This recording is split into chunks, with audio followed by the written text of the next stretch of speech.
Mohon terang tentang boikot produk Zionis yang memusuhi membunuh umat Islam. Ada yang mengatakan menjadikan nasib pekerja Islam tidak baik.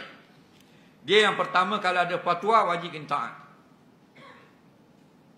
Ulama dah beri fatwa, kalau syarikat ini kena wajib boikot, wajib boikot. Tak boleh buat. Kita sekarang buat keputusan sendiri. Tahu ikut ulama. Betul tak? Pak pandai diri. 400 orang, 400 fatwa.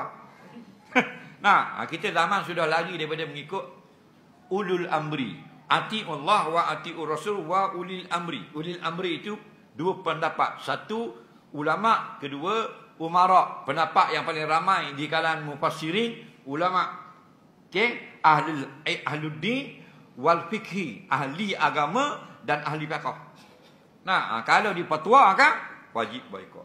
Dan boikot ini perkara yang bukan keperluan hidup. Kalau keperluan hidup, tak wajib. Contoh keperluan hidup, beras.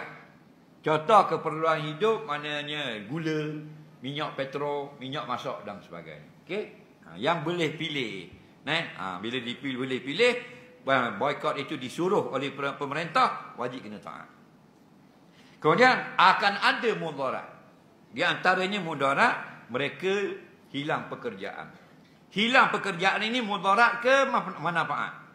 Mudarat. Okey.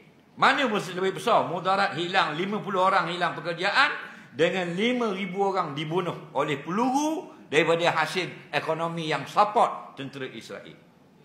Mana mudarat lebih besar? Kaedah fiqh Islam, kena raih mudarat yang lebih besar, lakukanlah, terimakanlah mudarat yang kecil dahulu. Kerana nak jaga daripada berlaku mudarat yang lebih besar. Faham lagi?